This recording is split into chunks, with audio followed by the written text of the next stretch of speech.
আসসালামু আলাইকুম। ওয়ালাইকুম সালাম। কেমন আছেন? আলহামদুলিল্লাহ। আলহামদুলিল্লাহ। কোথায় যাচ্ছিলেন? দাদাই গরু ও কথা হলো যে আমরা আজকে একটা তথ্য আপনাকে দিতে চাই, সেটা হলো যে আল্লাহ তাআলা আমাদেরকে খুবই সুন্দর করে সৃষ্টি করেছেন। লাকাদ খলাকনাল ইনসানা ফি আহসানি তাকওয়িম। আল্লাহ তাআলা বলেন যে আমি মানুষকে খুবই সুন্দরতম আকৃতিতে সৃষ্টি করেছি। অন্য কোনো প্রাণীকে আল্লাহ তাআলা এতটা সুন্দর করে তৈরি করেননি। তো কথা হলো যে যে আল্লাহ তাআলা আমাদেরকে সুন্দর করে তৈরি করলেন, সে আল্লাহ তাআলা চান যে আমরা সকলেই সুস্থভাবে বসবাস করে তার ইবাদত করি, তার গোলামীকে দাসত্ব করি। কিন্তু কথা হলো যে দেখা যায় যে অনেকেই আমাদের দেশে অনেকে বিভিন্ন রোগে আক্রান্ত হচ্ছে।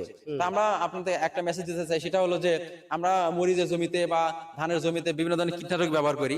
তা কীটনাশক যদি কেউ খায়া মৃত্যুবরণ করে, কোনো মানুষ যদি স্বেচ্ছায় বা ইচ্ছা করে কীটনাশক খায়া মৃত্যুবরণ করে, সেটা কি হবে? আত্মহত্যা হবে বা নিজেকে মেরে ফেলা হবে।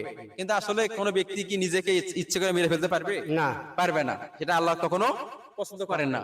তো কথা হলো যে আমার কাছে একটা প্যাকেট রয়েছে, খালি প্যাকেট, এর ভেতরে সিগারেট নাই। এটা কিসের প্যাকেট? এটা সিগারেটের প্যাকেট। দেখেন এখানে ছবি দেওয়া আছে, গলাতে ক্যান্সার। তো কথা হলো যে এটা সিগারেটের প্যাকেটে দেওয়া আছে এবং স্পষ্টভাবে লেখা আছে যে ধূমপানের কারণে গলায় ও ফুসফুসে ক্যান্সার হয়। তাহলে ধূমপানের কারণে, বিড়ি বা সিগারেটের কারণে মানুষের যদি ফুসফুসে বা গলায় ক্যান্সার হয় এবং সে লোকটা যদি ধূমপানের কারণে, ক্যান্সারের কারণে যদি মৃত্যুবরণ করে, সেটাও একটা আত্মহত্যাই হবে। তার সাধারণত পয়জন বা গ্যাস ট্যাবলেট বা কীটনাশক খায় মানুষ যেরকম করে মৃত্যুবরণ করলে সেটা আত্মহত্যা হয়ে যায়।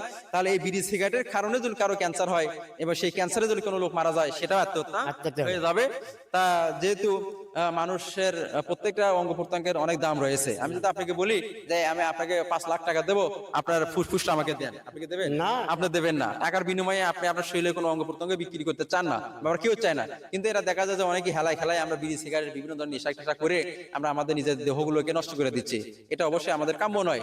একটি সুস্থ এবং সবল দেহ নিয়ে বেঁচে থাকতে সকলেই চাই। আল্লাহ তাআলা যেন আমাদেরকে সকল ধরনের ধূমপান থেকে মুক্ত রাখেন, এই প্রত্যাশা কামনা করতেছি। আসসালামু আলাইকুম ওয়া রাহমাতুল্লাহ। ওয়ালাইকুম আসসালাম।